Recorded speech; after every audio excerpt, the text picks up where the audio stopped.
think, why does all these details matter? Well, they matter. They matter. So today we're talking about, or I want to talk about the Levi'im and their role, right? Their role of taking care of the Mishkan, doing transporting it and all these things. But I kind of want to relate it to us. So we may not live in the desert, just like they were doing back then when we're reading today. But we do live in a what I would call a spiritual desert, right? We're living in this very secular world, and we're always like kind of seeking. And when you and if you ever noticed, but when you're walking around and you meet someone else who is drawn to Torah, drawn to the Bible, and you meet them out in the desert, you're like, whoa, there's a connection, an instant connection, right? And so, in that sense, we are living in this spiritual desert. And so we have this opportunity, right? We have this opportunity to share the holiness, the goodness of Torah, to share like our inner tabernacle that we have in each one of us, right? So we are, in a sense, a little bit like the Levi'im, right? So in our Parashat Bamidbar, we have the verse in Numbers 1, verse 50, it says, "But you shall appoint the Levites over the tabernacle of the testimony, over all its vessels, over all that belongs to it. You shall carry the tabernacle and all its vessels, they shall minister to it, and they shall encamp around the tabernacle." This is speaking of the Levi'im, the Levites. And here we see that they were not just servants, but they were guardians. They carried the tabernacle, the elements when it was moving, and they were ministers. They did all the different works and stuff inside and around the tabernacle, right? Their whole existence of the Levi'im were maintaining, actually creating, maintaining, and and ministering in this dwelling place for Hashem, right? Hashem would come, camp there, and they were like part of it. They were in it. That's all they did. That's their whole life, right? So Rashi talks about this, our great sage Rashi. He talks about this. He explains that the Levites were chosen for the service of the omnipresent, to serve him and to sing before him. And their service was not a burden, but it was a privilege, right? It was a privilege to serve Hashem. And but I want to go back and see why the Levi'im were chosen, right? Were they just chosen, or did the Levi'im first choose Hashem, right?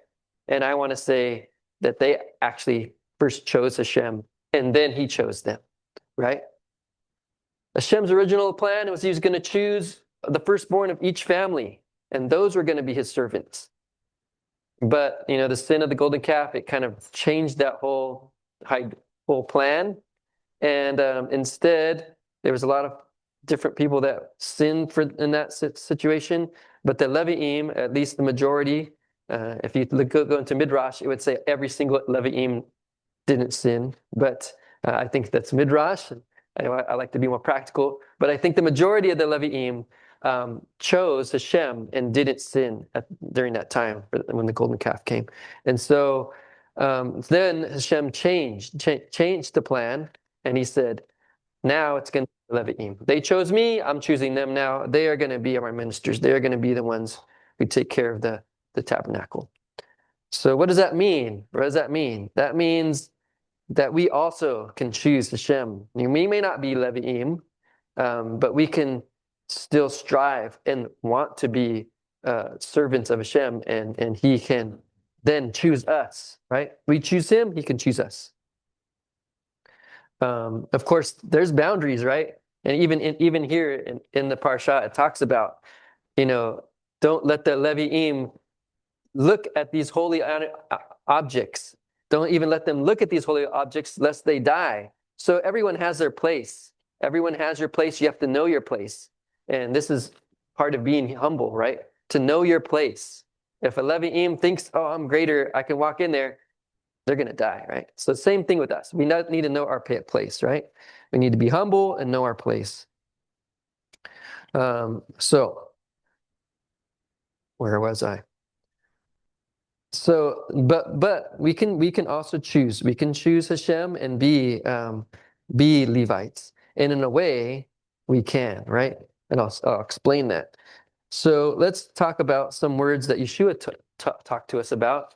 Yeah, there's this one verse in Luke 17:21, a very short verse, but it packs in a lot of it. It says, "The kingdom of heaven is within you. Kingdom of heaven is within you." And if you expound on that, what is the kingdom of heaven? I mean, that can be like the tabernacle, right? The tabernacle, the temple, it was an example of what was in the kingdom of heaven. So in each one of us, we have this temple in us, right? It's said other times, we have a temple within us. We need to take care of our temple, that kind of thing. So this is the idea. So we are all Levi'im, right? We all take care of a temple that we carry around with us everywhere we go in this spiritual desert, right? And we have to minister to it. We have to minister to our own temple, and we also have to guard it, and we also have to share it with those around us, right? And so we are, in a sense, Levi'im, right? In a spiritual sense, and not physical, because obviously, if you went in and looked into the Ark of the Covenant, you might die, right? So don't go too far.